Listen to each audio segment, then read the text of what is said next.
that's what happens. The bully always get his ass whooped at the end, man. Go ahead. This is Isaiah 10 and 13. For he saith, by the strength of my hand I have done it, and by my wisdom, for I am prudent.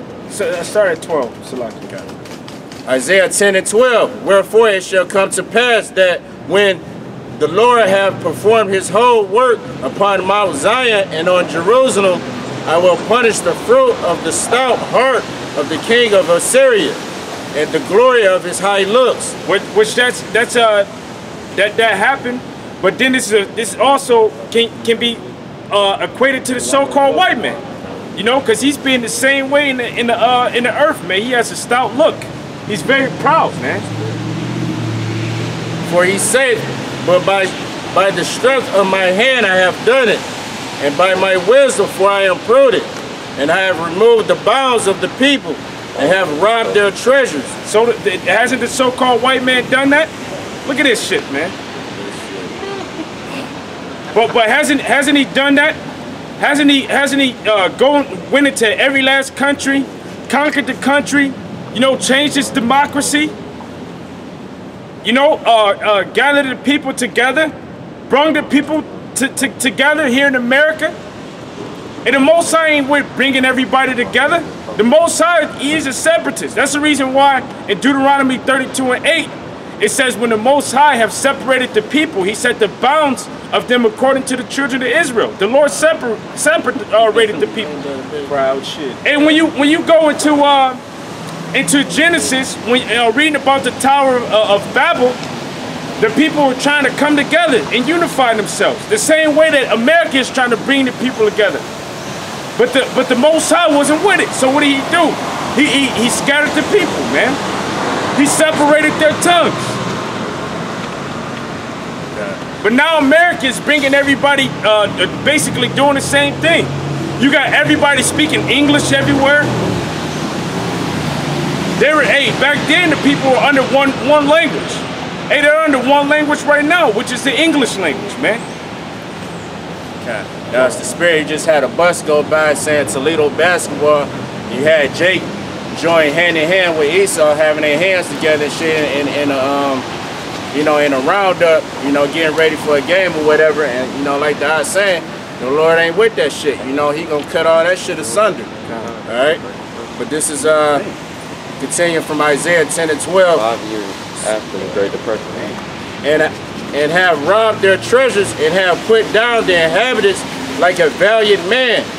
And my hand hath found as a nest the riches of the people. And as one gathereth eggs that are left, have I gathered all the earth. And that's how the so-called white man gathered everybody. You know, like somebody reach forth their hands and gather some eggs. And there was none that moved the wing, or opened the mouth, or peeped. You know, so it says he gathered the riches. What are the riches? The riches is the gold and the silver. You know, the average person don't have a treasure chest in their basement or somewhere hidden with gold and silver in it, where they can go and they can get the gold out of it, and they can go and buy something. You know, that's the only thing that's of value. But the so-called white man took all of that. Hey, he even has it to where you got certain places within the city that's buying up gold. You know, a store where you can go in and you can exchange your gold for Federal Reserve notes. But the point being is, now you're under his rulership. Now you're working for him. And guess what? He's not even paying you with real currency. He's paying you with FRNs, Federal Reserve notes, fiat currency, money that could just be printed out of thin air, which when you spend it, you generate more debt. You put yourself in more debt, man. Before you get your check, he done took money out of it for FICA. He done took money out of it for taxes. And then at the end of the year, when you go to cash in your taxes, he take more money out of your taxes. Keep going with that. Sirach, chapter 34, verse 21. The bread of the needy is their life, for that defrauded him thereof is a man of... Read it again. Verse 21. The bread of the needy is their life. He that defrauded him thereof is a man of blood. So Esau is a man of blood. We already know that. You know, that's the reason why their nation is called Edom. You know, which means red. Because their forefathers sold his birthright for a pot of uncooked meat and lentils. So they're called Edom. They love blood. They live after the sword. Go ahead. He that taketh away his neighbor's living slayeth him. And he that defrauded the laborer of his hire is a bloodshedder. So therefore, this is the reason why all of the hands of the laborers, you know, because it mentioned laborers, right? You know, he that defraudeth the laborers, that's the reason why all of the hands of the laborers are going to be upon the so-called white man when he's in the fullness of his sufficiency. Because he's defrauding them. He's still, even though it's not enough that you put everybody in slavery, it's not enough that your people put everybody in slavery.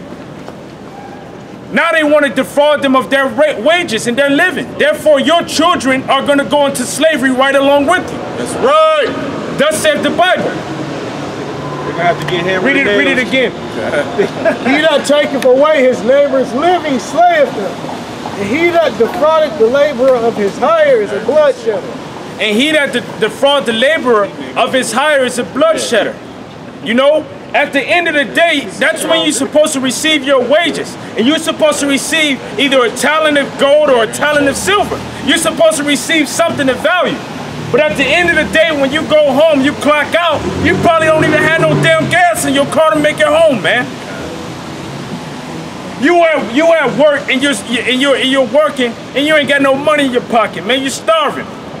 At the end of the day, you're supposed to have some form of wage to where you're paid to where you can go to the grocery store, you can go to get some food, you can put gas in your car. But the so-called white man don't do that. He make you wait 2 weeks for some fiat money, some fake ass currency that was just printed out of thin air. And then when you spend it, you're in debt, man.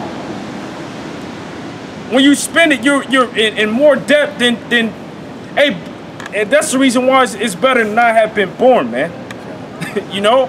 But we had to be born in this place and to suffer this place because of our sins and our iniquities, because of our unrighteousness.